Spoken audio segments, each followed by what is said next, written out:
I was single parented by my mom ever since I was a kid. Myself, my 3 younger sisters, getting into kindergarten, I was living in Big River First Nation, Saskatchewan with my mom and my dad and my sisters.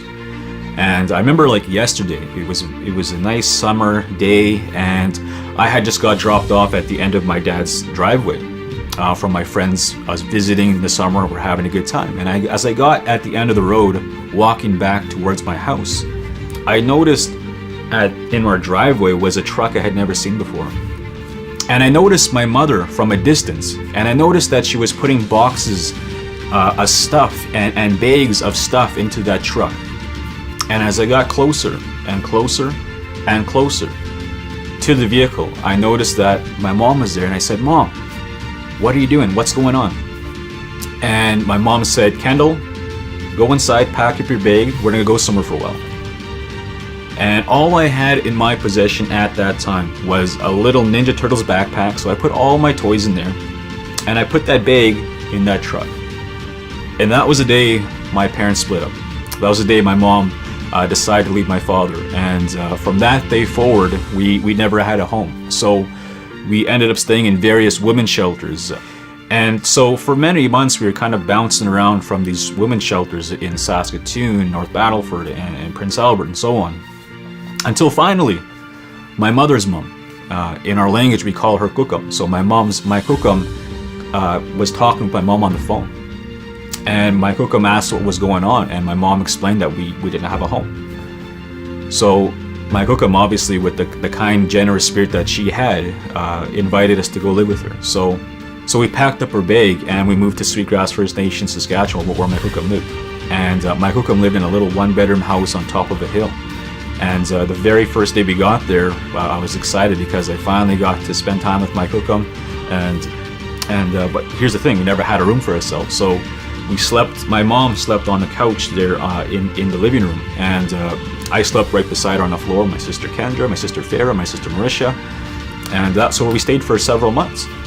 Until finally we got a house on the community, and it was a little 2-bedroom house, and my mom's cousin was moving out of that house, so we gave that house to us. So in our communities back home, at the time we can't legally own our own houses. So it just worked out that my cousin gave us this house to live in. So we were ecstatic, right? We were pumped up. And I remember the first day getting into this house, and it was a little 2-bedroom house. So I got a room, okay? I was very spoiled because I got my own room. My 3 younger sisters had a room, and my mom slept on the couch. And that happened for up the years through high school and up until grade 12 and graduating. That's how much my mom sacrificed a lot for us. And for the first 2 years of my life there, I was going to Sweetgrass Elementary School.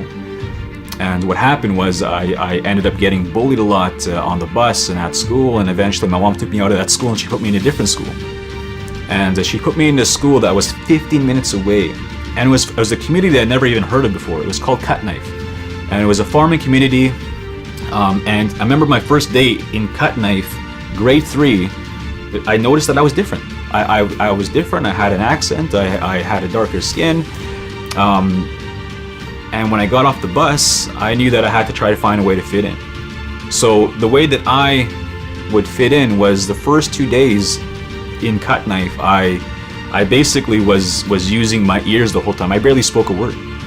And I would listen to all the conversations that were happening in the schoolyard at recess and what they were talking about.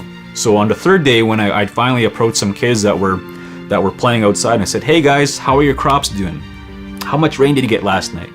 You see, I was trying to find a connection to adapt to how they talked, but you know, it worked. And I was able to adapt to how their lingo and how they interacted with each other.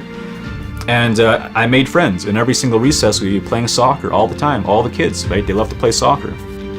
And by grade 5, I had met my best friend, and his name was Johan. And Johan was a kid who was originally from South Africa. His family brought him here from South Africa.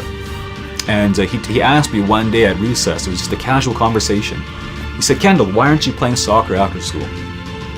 And I had to explain to Johan that the bus parked outside right there is my only transportation to and from Sweetgrass.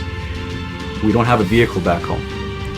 We have a little tiny 13-inch color TV. We don't have all the things that most people have out here. We're living on welfare. There's no jobs back home, and so on.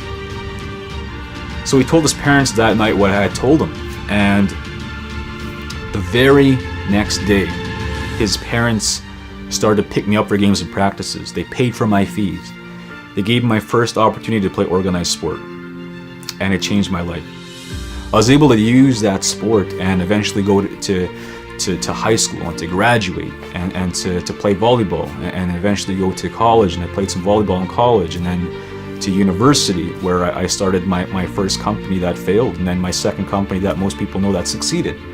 I've had a chance to speak in front of thousands of people around the globe who are struggling, just like myself. So I made it my personal mission to help as many of those people as possible to be successful in life and business. People who have worse stories, people who have to overcome obstacles to get to where they are today. I want to help you become who you're born to be and not what someone expects you to be. I want to help you succeed in life and business. Reach out to me.